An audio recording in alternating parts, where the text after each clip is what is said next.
Mañana con 12 minutos, 8 con 12 minutos, saludamos con nuestro segundo invitado, ya nos acompaña vía telemática el exministro de Finanzas, el economista Fausto Herrera. ¿Cómo está, economista Herrera? Qué gusto saludarle. Buenos días, bienvenido. La Unidad de Técnica Legislativa ha recomendado calificar el proyecto económico urgente remitido por el presidente de la República, Daniel Noboa, conocido como reforma tributaria o como proyecto para la generación de empleo. Este cuerpo legal modifica varias leyes a la vez. Desde su punto de vista, con su experiencia como exministro de Finanzas, esta ley económica urgente cumple con los requisitos para tener ese carácter urgente por un lado, y por otro va o no va a generar de forma rápida en el corto tiempo los recursos, 800 y pico de millones que dice el gobierno va a recaudar con la misma. Buenos días, bienvenido, le saludamos a Alexis Moncayo, quien le habla, Licenia Espinel. Si enciende su micrófono, economista, por favor.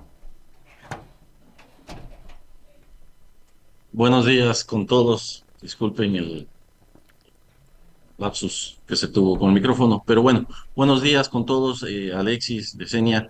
Sí, efectivamente, el proyecto de ley presentado por el presidente Noboa cumple con todos los requisitos para ser económico urgente. Él tiene su potestad constitucional y la Asamblea ya aprobó el siguiente paso, que es mandarlo a la comisión respectiva para que lo analice, se debata y se cumplan los pasos para que sea ley de la República.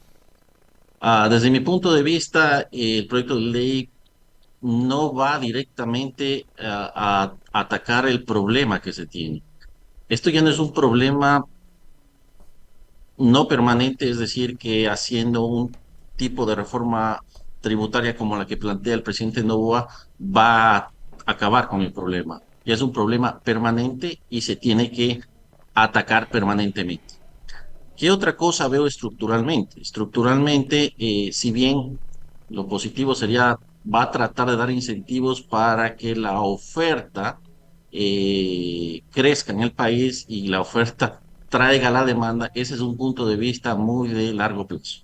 Es Ujú. decir, si es que quiere cambiar y hacer crecer la economía, que es lo más importante para los ecuatorianos y para el país, esta ley tributaria no lo va a conseguir.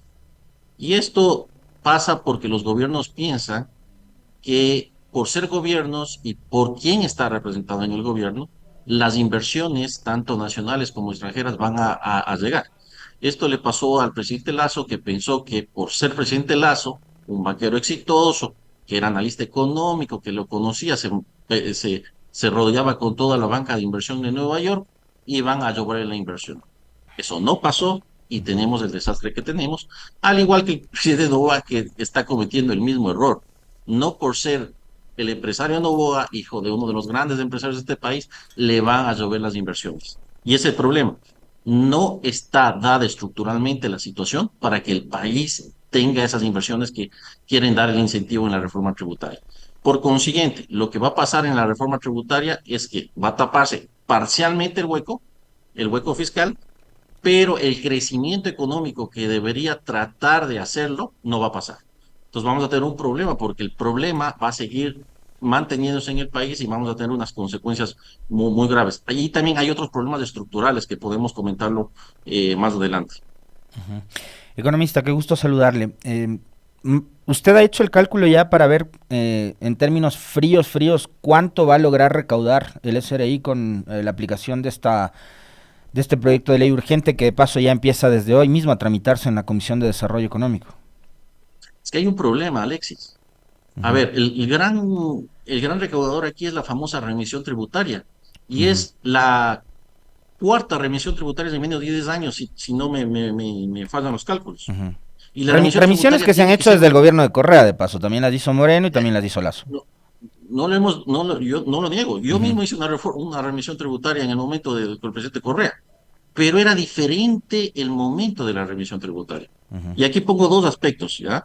El primer aspecto es que, claro, cuando uno puede hacer una revisión tributaria, cuando pasa un ciclo económico alto, las empresas tienen liquidez y le propone el gobierno, mira, yo te voy a dar los incentivos para que me pagues lo que no pagaste funcionalmente.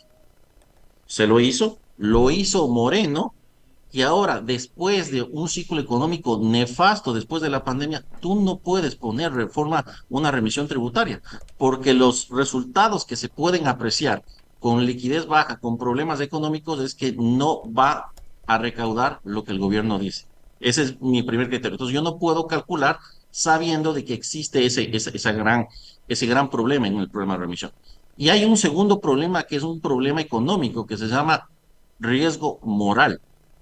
¿Ya? Los incentivos, cuando hay demasiadas remisiones tributarias, es que los que pagan finalmente no terminen pagando, porque el gobierno les está acostumbrando a los contribuyentes que cada cierto periodo de tiempo existe tipo de remisión tributaria. Entonces, Ujú.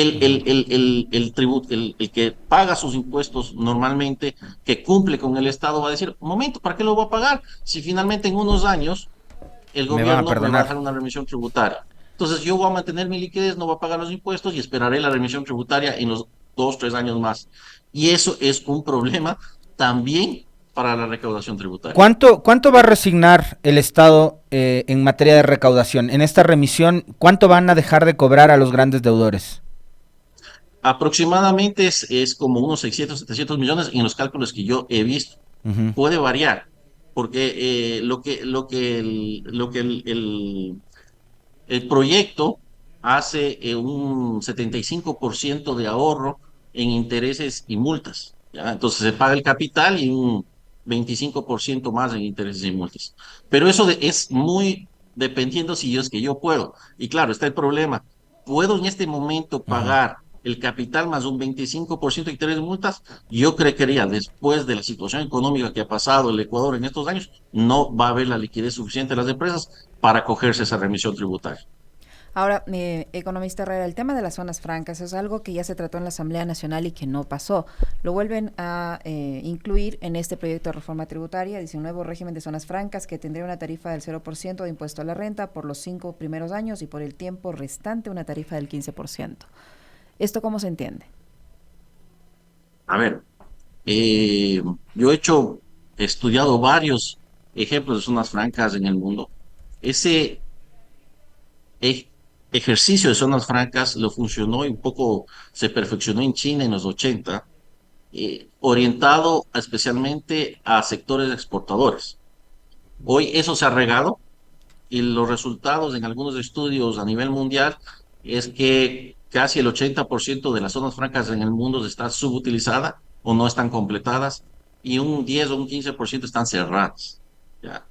Y existe porque hay competencia a nivel mundial que reduciendo impuestos va a atraer inversión a todos los países, pero Ujú. esas zonas francas están de norte a sur en toda América y en Asia y está en África, en cualquier lado del mundo. Entonces, hay demasiada competencia para atraer esas inversiones.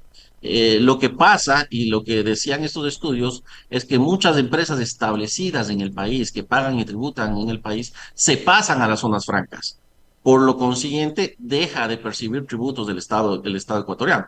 Entonces, hay que ser muy cuidadoso con las zonas francas y no ser muy flexible. Ese es otro de las debilidades que tiene la reforma tributaria. Pensando nuevamente en conceptual ideológicamente, de que con la reforma tributaria rápidamente voy a traer inversiones. Eso no va a pasar. Y el problema es que no va a pasar y no va a haber crecimiento económico con ese tipo de política. Los países Ujú. que quieren hacer cosas rápidas y un crecimiento rápido en el país, es el Estado el que tiene que recaudar y mandar la liquidez suficiente a la economía para que haya ese crecimiento público. No Ujú. esperar de terceros, como se experiencia en la reforma tributaria, para que le haga el crecimiento.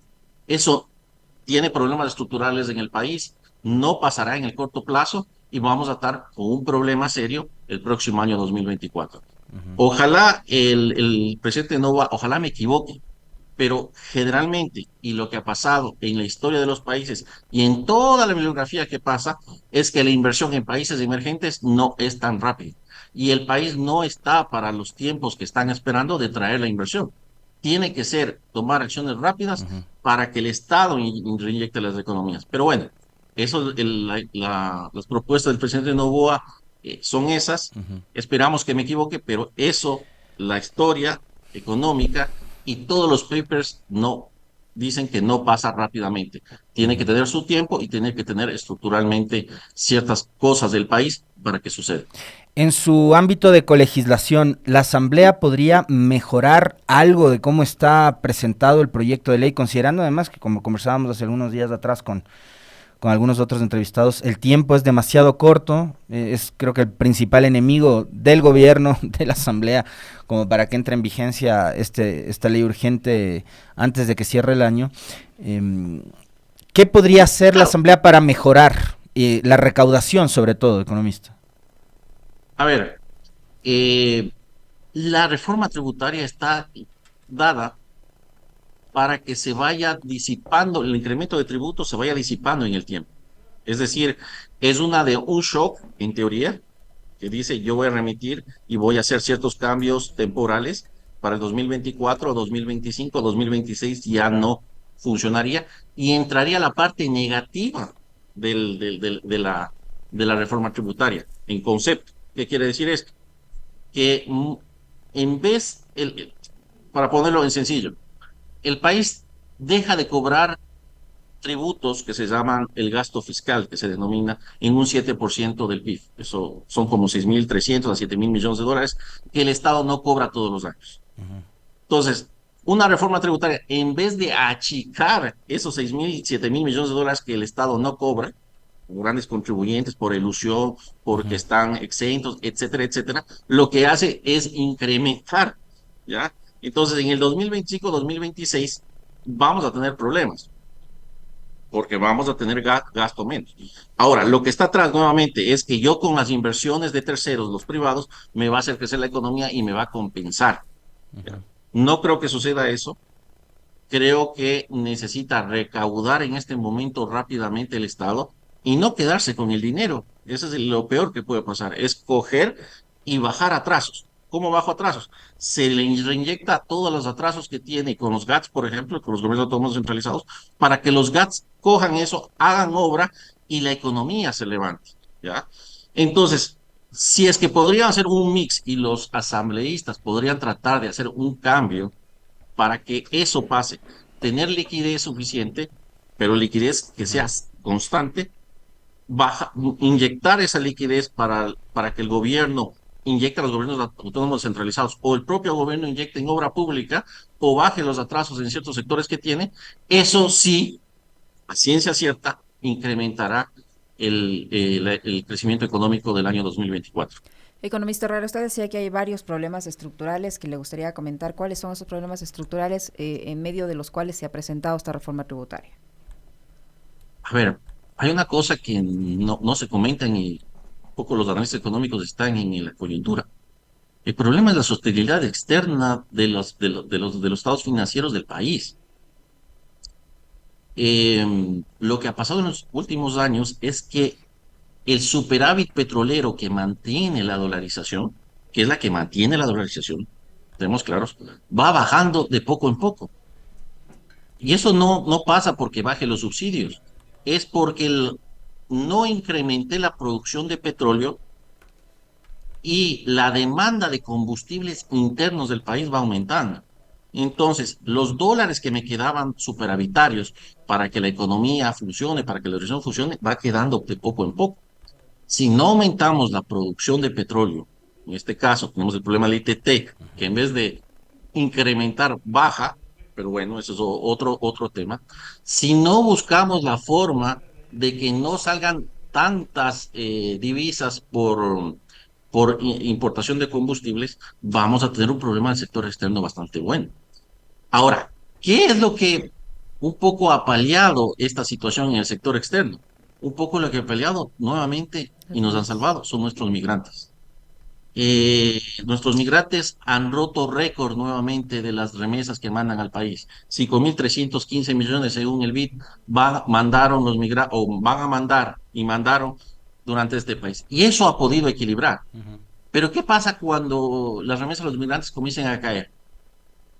Vamos a tener un problema serio en la parte externa. Y el otro tema, bueno, es el tema de Moga, es los 5.000 millones de dólares que tenemos en déficit fiscal, que ya no es un problema de que yo pueda meter un financiamiento, una cosa, necesitamos ingresos permanentes. El pagar sueldos con deuda es el comienzo del fin. Estructuralmente y la sostenibilidad de las finanzas públicas no se pueden dar, aparte de ser ilegal pagar sueldos con deuda. Pero más de que sea ilegal, financieramente es el comienzo del fin de la sostenibilidad de las finanzas públicas para el país. Lo que ha ocurrido este último fin de semana, economista Herrera, el gobierno ha dicho que ha podido cumplir con el sueldo de noviembre para el servicio público, pero que para ello ha tenido que tomar dinero de otras instituciones del Estado y que se les devolverá en los próximos días, en los próximos meses, me imagino, supongo yo, que cuando la situación financiera del Ecuador mejore. ¿Esa operación es a la que usted hace referencia o es con deuda, con préstamos internacionales, que es a lo que usted hace No, referencia? no. Es con cualquier préstamo interno. La liquidez se puede manejar y eso, una cosa es manejo de liquidez de caja, que yo puedo utilizar recursos ociosos que no los utilizo para cumplir una cosa que puede ser momentánea. Es decir, si me falta plata un mes, yo puedo coger y al 7 mes puedo pagar, a los 2 meses puedo pagar. Eso es un manejo de caja normal que puede hacer cualquier gobierno. Lo que me refiero es que el presupuesto o los ingresos del presupuesto del año no alcancen o los impuestos no alcancen a cubrir salarios o el gasto corriente que se llama. Si el ingreso tributario no alcanza a crear gasto corriente, yo estoy utilizando o ingreso de inversión en un lado o deuda. Si ya comienzo a pagar deuda para cubrir el ingreso, el ingreso, el gasto corriente, ahí sí tengo un problema. Porque yo tengo un ingreso no permanente que puede ser volátil con un gasto que siempre lo voy a tener. Entonces no voy a tener siempre y no tengo asegurados los ingresos para que se cubran esos gastos. Y voy a tener este tipo de problemas que tuve en noviembre, los que voy a tener en diciembre, todo el año. Es un problema grave que estructuralmente puede pasar. Usted mencionaba hace unos minutos, economista, una palabra que me parece a mí que es clave, es el tema de la sostenibilidad. ¿Qué es lo que se debería hacer como país para que sea un país con una economía sostenible, para no estar llegando a diciembre con estos problemas, que no sabe el Estado de dónde echar mano para poder pagar sueldos, por ejemplo, sueldos y sobresueldos? Hablando incluso del tema de tributario, hablando de materia tributaria, es decir, yo recuerdo acá, durante la época del gobierno del presidente Correa, cuando se discutió mucho sobre el tema de las leyes de herencia y plusvalía, por ejemplo, ¿no? Que era un asunto que generó malestar en un sector muy pequeño de la sociedad y que provocó manifestaciones, cierre de vías, conflicto social casi, ¿no? Pero ¿no será hora de nuevamente replantearnos como país justamente eso, ¿no? Hablar de materia tributaria y que sean justamente los que más tienen, los que más paguen, de hablar, por ejemplo, de un impuesto al patrimonio de las principales fortunas de este país, como ocurre en países del primer mundo, que son el ejemplo que suelen ponernos muchas veces los economistas de otra línea. Hay que replantearse completamente la situación tributaria del país, no hacer parches. Me parece Ujú. que la ley tributaria que el presidente de Novoa la puso es una ley parche y no va al meollo del asunto. Pero aquí voy a hacer una respuesta como economista 100% económica, digamos. La mejor sostenibilidad que pueda tener es el crecimiento económico. Ujú. Y el problema que nos acarrea actualmente es que en los últimos 7 años, el promedio de crecimiento económico, si dividimos lo que hemos crecido estos 7 años por los años, sumado, es 0,4% en promedio. Es decir, el país per cápita no ha crecido, ha decrecido. Entonces, con decrecimiento es cuasi imposible mantener la sostenibilidad fiscal. Y para crecer necesitamos tener complementos. La parte fiscal es, digamos, es el resultado Ujú. es el instrumento pero no es el fin. El fin es el crecimiento económico que da bienestar a los ecuatorianos.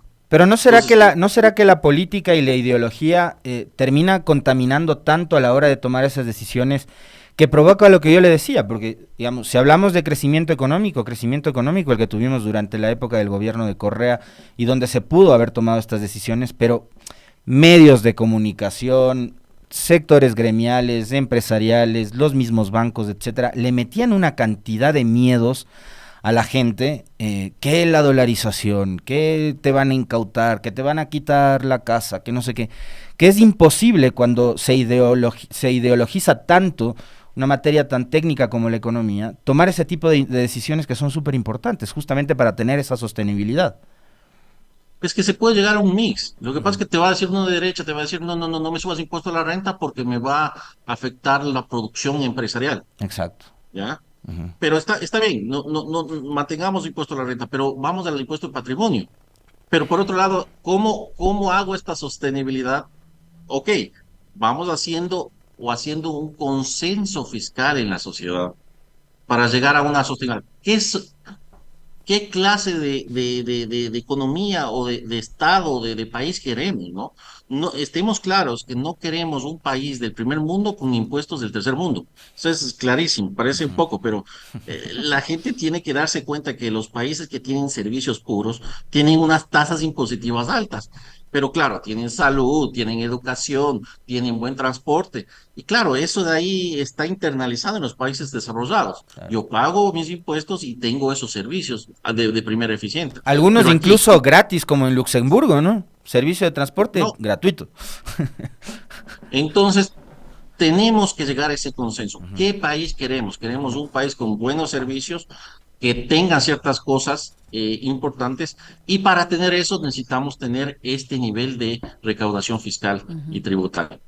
Economista Herrera, si hablamos de que esta reforma, de acuerdo a lo que dice el gobierno, va a recaudar 832 millones de dólares y la necesidad de financiamiento o el déficit fiscal que usted señalaba es de 5.000 millones, para un año y medio de gobierno, 832 millones le van a ser suficientes para enfrentar al menos lo más urgente y el problema mayor le va a quedar para el que resulte electo en el 2025, o cómo se va a poder financiar este año y medio con apenas 832 millones. No, el próximo gobierno va a tener que hacer otra reforma fiscal un poco más estructural. No, no, no pueden mantenerse. Es como les había dicho, es una cosa, es una ley que ataca un problema no permanente cuando el problema es permanente. Entonces, el próximo gobierno va a tener que hacer una reforma un poco más estructural, a menos de que en estos 30 días, que es casi imposible, haga alguna cosa el gobierno conjuntamente con la Asamblea. Pero sí, efectivamente, no va a tapar. Y ese es el problema. Con los 832 millones, el resto, que es todavía desfinanciado, quieren hacerlo de que yo sí voy a hacer crecer la economía con inversiones extranjeras, con gente que va a tomar decisiones de muy corto plazo. No va a pasar. Entonces, el hueco va a quedar también para el presidente Noboa, aunque no lo quieran. Es un poco ideológico eso, ¿no? Yo sí lo voy a poder hacer porque yo soy empresario, esa cosa, van a venir y van a llover las inversiones, y va a hacer crecer la economía, y con eso va a crecer la recaudación. Con los 832 millones de suficiente. Eso no va a pasar, ojalá me equivoque, pero no va a pasar. Eh, pero es lo que ganó, es la posición ideológica que ganó en las urnas en octubre de este año. Y si esos 832 millones no le alcanza para este año y medio de gobierno, ¿cómo se va a financiar para cubrir al menos las necesidades que tiene este gobierno hasta el final de su mandato? Deuda. Me imagino que con deuda, que también es muy complicado, porque el nivel de sobreendeudamiento, ahora sí, acuérdense que cuando terminó el presidente Correa decían Ujú. que era 70.000 millones la deuda. Nunca fue 70.000 millones, ahora es 80.000 millones después de 7 años. Ujú. O sea, los 7 años que pasaron no pasó nada en la deuda, dejaron la misma deuda. No, es mentira. Subieron 40.000 millones la deuda pública, Ujú. sin ninguna obra, y ese es el problema. Eh, yo no sé, realmente la situación del país es muy, muy, muy, muy difícil. Nuevamente decir, espero que se equivoque y que pueda traer inversiones, lo dudo, pero ojalá traiga inversiones, crezca la economía y pueda tapar el hueco. De no hacerlo, tendrá que hacerlo con deuda pública, o como hizo este gobierno, atrasándose aproximadamente 4.000 millones de dólares, que es lo que hizo todo el año. Por eso es que la caja fiscal tiene sus problemas. El Economista, anterior gobierno, perdón. una de las primeras, a propósito del tema de la deuda, usted me hace acordar ahora aquel comité que conformó Celi, ¿se acuerda? Usted lo debe recordar mejor que yo. Este, el impresentable de Celi armó ahí un grupo de gente y se inventaron cifras, ¿no? Pero una de las primeras movidas de Noboa, antes de asumir el poder, fue viajar a Washington y reunirse con los multilaterales. Entonces, tema deuda, pero el país está en condiciones como para poder, él habló incluso de default, ¿no? Dijo, de aquí llegamos al 2025 sin capacidad de pagar, pero llegó a pedirles también más deuda. Eh, Ahora mismo hemos superado a la Argentina con el riesgo país. ¿Hay condiciones como para que podamos acceder a más crédito en los multilaterales, así como están las cosas? No, los multilaterales van a poder un ajuste mucho más fuerte en una política ortodoxa que ya se sabe, ¿no? Va a decir, recorta más gasto público, Ujú. baja subsidios, aumenta más impuestos, ¿no? O sea, la receta que ya se sabe en la historia, que la aplicó Moreno, Ujú. que la aplicó Lazo, y las consecuencias están claras. Aquí hay que reestructurar, romper esos paradigmas y hacer otro tipo de cosas. Pero bueno, el pueblo ecuatoriano sugirió eso. Pero la situación del presidente Noboa es bastante complicada, no es nada fácil, no es nada fácil. Eh, sí es, o sea, y la posición política mía y la posición política de mi partido Ujú. es tratar de apoyar, no por ser el presidente Noboa, sino porque todos somos ecuatorianos, todos vivimos ahí, todos tenemos familia ahí. Entonces tenemos que buscarle una solución, o por lo menos que se mantenga, porque de no hacerlo, la situación económica del país va a estar bien complicada. Yo espero que el presidente Noboa y su gabinete busque una solución bastante creativa y que las inversiones que piensa que van a venir vengan, aunque Economi- lo dudo Ujú. por 20 años de Ujú. experiencia que tengo en este tipo Ujú. de análisis y de trabajar directamente en finanzas públicas. Economista Herrera, han logrado superar el primer problema, que es el pago de los salarios del mes de noviembre al servicio público, pero no es lo mismo, o no ha ocurrido lo mismo con los proveedores, con los GATS y con todas las entidades o personas a las que el Estado debe dinero. ¿Qué va a pasar en diciembre, cuando el gasto en salarios se duplica? Si esta vez lograron tomar un poquito de cada institución pública que tenía disponibilidad o tenía algo de liquidez, sin un préstamo internacional, todavía no va a entrar en vigencia esta reforma tributaria, recién eso se va a ver el próximo año. ¿Cómo se va o cómo cree usted que se va a poder financiar el mes de diciembre? Bueno, la caja va a alcanzar para pagar parte el 13º sueldo y una pequeña parte de los salarios. Lo que va a tener que hacer es buscar financiamiento externo. Creo que estaba una operación de las daninas preventas petroleras en este punto. No sé si será recomendable para pagar sueldos hacer eso, pero está en la mesa. Y lo que pasará es que se atrasarán los pagos de los sueldos de diciembre para enero, donde se mejorará un poco la recaudación. Generalmente el ciclo de recaudación mejora y pagará el sueldo de diciembre en enero. Y parte de los atrasos, pero el grueso de los atrasos a los GATS y a las instituciones públicas se mantendrá. Y eso implica que no tenga liquidez la economía y por consiguiente no crezca a los niveles que debe crecer, ¿no? Eh, Yesenia, en resumen, va a haber atrasos en sueldos y atrasos en pagos del Estado para arrancar el año, lo que se denomina la Ujú. bola presupuestaria. Sin fuentes de financiamiento eh, cercanas a la vista y de plazo inmediato, o sea, no hay otra alternativa. No, no hay otra alternativa.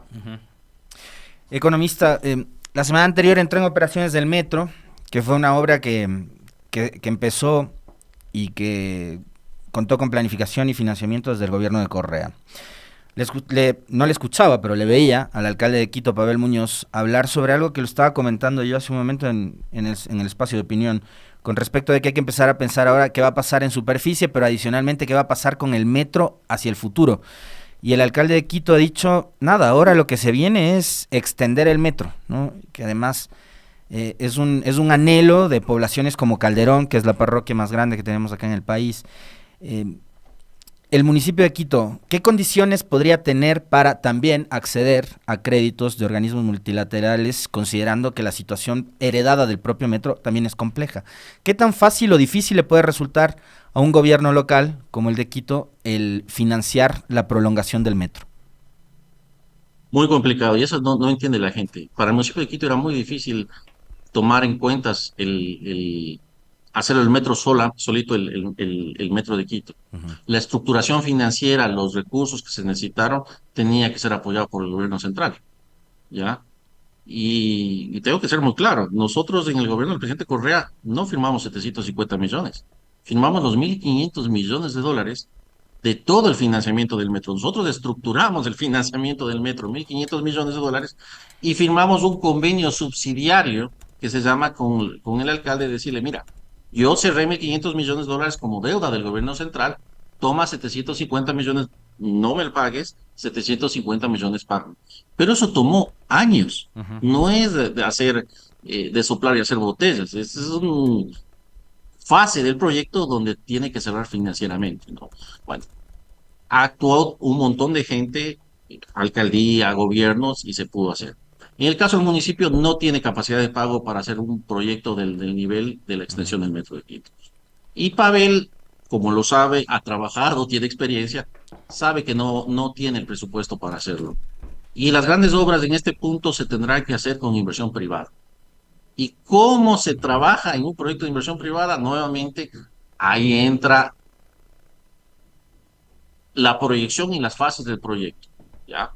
Tan es así. ¿Se acuerdan los famosos metrocables del ministro, Claro, del de alcalde Rodas, Rodas? que puso la primera No piedra, tuvo, la primera y última.